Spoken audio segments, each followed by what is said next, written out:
hey guys, welcome back to my channel. This is Rasbi. So in today's video, I am gonna show you my project file of MSc Geology and third semester. I would like to tell you that जो mistakes मैंने की हैं वो आप लोग ना करें. Otherwise हो सकता है कि आपकी फ़ाइल चेक ही ना हो और आप 20 मार्क्स खो दो, क्योंकि ये जो प्रोजेक्ट फ़ाइल होती है वो 20 मार्क्स की होती है.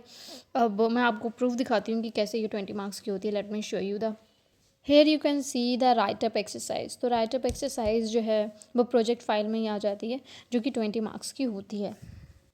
देखिए, जब हम वाइवा के लिए जाते हैं तो एग्जामिनर सबसे पहले आपसे आपकी प्रोजेक्ट फाइल ही मांगता है. ठीक है, बाई चांस आप बच जाओ, अदरवाइज लाइक आप मास्टर्स कर रहे हो तो थोड़ा एग्जामिनर भी थोड़ा सा ना लाइक रिस्पॉन्सिबल होता है और आपको भी रिस्पॉन्सिबल होना पड़ता है. रिस्पॉन्सिबल इन सेंस लाइक कि अगर आप फाइल नहीं ले जा रहे हो और आपसे एग्जामिनर ने फ़ाइल मांग ली तो वो देखेगा कि आपका बिहेवियर रिस्पॉन्सिबल है, तो उस बेस पे आपको मार्क्स देगा कि ठीक है, ये मास्टर्स में आगे, अभी भी इनके अंदर बच्चों वाली हरकतें लाइफ बच्चों वाली हरकतों से कहने का मतलब है that is irresponsible behaviour. File ना ले जाना या अनचेक्ड फ़ाइल ले जाना या गलत फ़ाइल ले जाना ये शो करता है that is you are responsible. ठीक है, तो अगर फ़ाइल चेक नहीं है या गलत बनी है तो वहीं से आपका जो इंप्रेशन है वो गलत पड़ता है. एग्जामिनर अपने माइंड में एक इमेज बना लेता है कि अच्छा, ये स्टूडेंट ऐसा है, ये इर्रिस्पॉन्सिबल है, ये अपनी पढ़ाई को लेके लाइक सीरियस नहीं है, ऐसा वो बना लेता है इमेज. अब आप हो नहीं हो वो तो आपको पता ही है. तो यस, इस वीडियो में मैं बताऊंगी जो मिस्टेक्स मैंने की हैं और आपको अवॉइड करनी है. लाइक मैंने जो मिस्टेक्स किए हैं उनकी वजह से मेरी उन मिस्टेक्स की वजह से मेरी फ़ाइल लाइक चेक नहीं हुई है. तो अभी इसमें मुझे करेक्शंस करने हैं. अभी इसको मुझे हो सकता है मुझे इस फ़ाइल को दोबारा बनाना पड़े इन सेंस जो गलतियां हैं उनको तो फ़िलहाल ठीक करना ही पड़ेगा, तभी मेरी फ़ाइल सही होगी. तो क्या क्या मिस्टेक्स मैंने की हैं मैं बताने जा रही हूँ इस वीडियो में. क्योंकि जब मैं अपने डिपार्टमेंट में फ़ाइल चेक कराने गई तो जो मेरी प्रोफ़ेसर थी उन्होंने मना कर दिया फ़ाइल चेक करने से कि आपकी फ़ाइल्स में अभी मिस्टेक्स हैं. जब तक आप उन मिस्टेक्स को ठीक नहीं करोगी आपकी फ़ाइल चेक नहीं होगी. मेरे डायग्राम्स में कोई कमी नहीं है. शी वाज़ लाइक कि आपके डायग्राम्स अच्छे बने हैं, बस आपने लिखने में मिस्टेक्स की है, आप उन मिस्टेक्स को ठीक कर लोगी तो आपकी फ़ाइल ठीक हो जाएगी. तो वो क्या मिस्टेक्स हैं, okay I am telling you. तो पहली जो मिस्टेक मैंने की है वो मैंने लॉन्ग क्लासिफिकेशन लिखा है. ठीक है, लॉन्ग क्लासिफिकेशन, आपको लॉन्ग क्लासिफिकेशन नहीं लिखना है. जैसा कि आप स्क्रीन पे देख पा रहे हो मैंने इतना लंबा क्लासिफिकेशन लिखा. आपको इतना लंबा नहीं लिखना, आपको just phylum, class, order, genus लिखना है, ये चार. और मैंने क्या मिस्टेक्स किए, मैंने सब फाइलम भी ऐड किया है, सब ऑर्डर भी ऐड किया है, इवन मैंने फैमिली भी ऐड की है. तो मेरा जो है क्लासिफिकेशन लॉन्ग लिखा है. तो मैम ने बोला कि आपको इतना लंबा क्लासिफिकेशन नहीं लिखना है, आपको just phylum, class, order, genus ही लिखना है. तो ये सही है और लंबा क्लासिफिकेशन नहीं लिखना है. And mistake number 2 that is आपको बहुत ज़्यादा लाइक भर भर के कमेंट्स नहीं लिखने हैं. आपको जस्ट लाइक 8, 9 एंड 10 अप्रॉक्स 10 जो है कमेंट्स लिखने हैं, इससे ज़्यादा नहीं लिखने हैं. And mistake number 3 that is मैंने जो डायग्राम बनाए हैं वो मेरे डायग्राम लाइक लिटरली बहुत अच्छे बने हैं, बिल्कुल नीट एंड क्लीन बने हैं, लेबलिंग भी बिल्कुल ठीक है, कोई मिस्टेक नहीं है. बस जो मिस्टेक मैंने की है दैट इज़ कि ये जो डायग्राम है वो मैंने बनाए हैं लेफ़्ट साइड पेज पे और राइट साइड पेज पे मैंने लिखा है.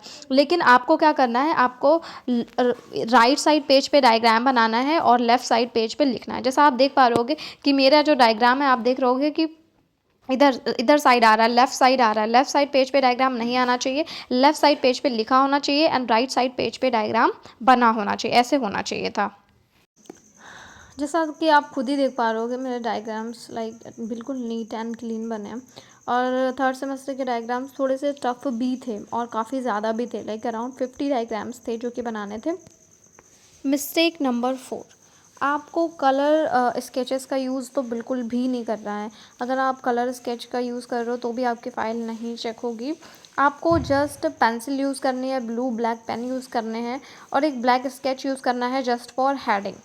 ठीक है, और आपको कोई भी पेन यूज़ नहीं करना. पहले मैंने क्या किया था, पहले भी मतलब जो सेकेंड सेमेस्टर था मेरी, उसमें भी मेरी फ़ाइल में मिस्टेक्स निकली थी. क्या मिस्टेक्स निकली थी, मैंने जो इम्पॉर्टेंट टर्म्स थे वो अंडरलाइन तो किए थे लेकिन वो मैंने कलर स्केच से अंडरलाइन किए थे. लाइक कहीं पे मैंने ब्लू यूज़ किया था, कहीं पे रेड. इवन रेड तो बिल्कुल भी यूज़ नहीं करना. पहली बात तो कोई स्केच यूज़ ही नहीं करना है, जस्ट ब्लैक स्केच यूज़ करना है जस्ट फॉर हेडिंग.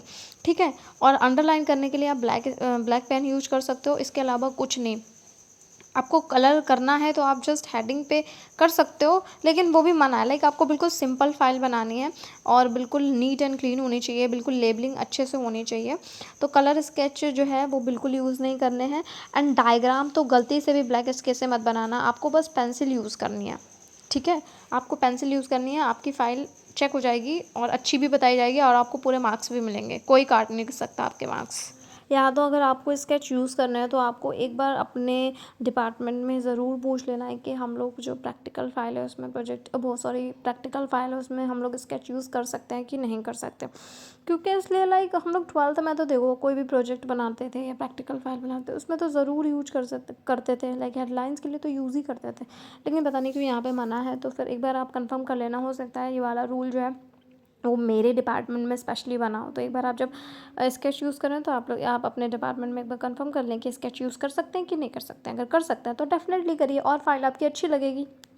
और अगर आप भी थर्ड सेमेस्टर के स्टूडेंट हैं और आपको नहीं समझ में आ रहा है कि मैं कौन सी बुक से डायग्राम बनाऊं, तो आप चाहो तो आप इसकी पीडीएफ भी अवेलेबल है। आपको जस्ट एस लाल वर्टिब्रेट बुक डालनी है, आपको इसकी पीडीएफ भी फ़ोन पे मिल जाएगी। लेकिन मेरे पास भी पीडीएफ थी, लेकिन भाई मेरे को फ़ोन से बनाना भाई बहुत बड़ा हेडेक लगता है। तो फिर मैंने ये बुक ली। और अगर आप चाहो तो आपको ये बुक पुरानी मतलब पुरानी भी मिल सकती है, लाइक मिल जाती है।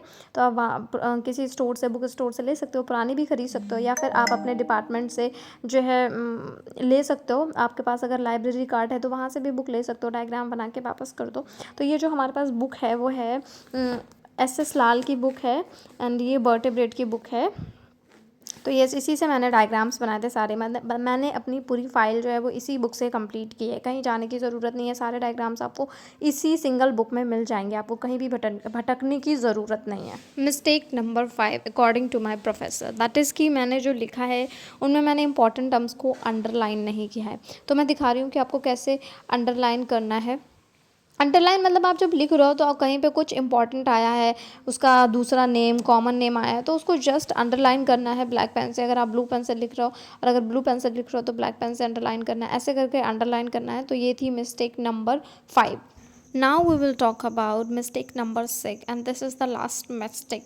बट ये मिस्टेक मैंने नहीं की थी, बट फिर भी मैं आपको बता रही हूँ। मोस्ट ऑफ द स्टूडेंट्स ये कर देते हैं, जिनकी वजह से उनकी फाइल रिजेक्ट हो जाती है, चेक नहीं होती, एग्जाम प्रोफेसर चेक करने से मना कर देते हैं। तो मिस्टेक नंबर 6 ये है, दैट इज़ कि आपको डायग्राम की जो लेबलिंग है वो बिल्कुल नीट एंड क्लीन रखनी है। बहुत ज़्यादा लाइक हौच पौच नहीं करना है। आपको जो भी लेबलिंग है वो उसके सामने लिखनी है, ये नहीं है मतलब आप तिरछे में लिख रहे हो, आड़ा टेढ़ा करके लिख रहे हो, वैसे नहीं लिखनी है। लेट मी शो यू कैसे मैं बता रही हूँ।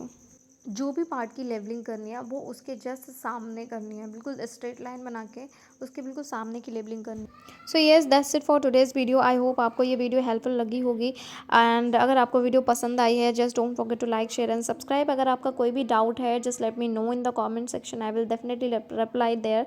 एंड मिलते हैं नेक्स्ट वीडियो में। Till then bye bye, keep learning, keep growing.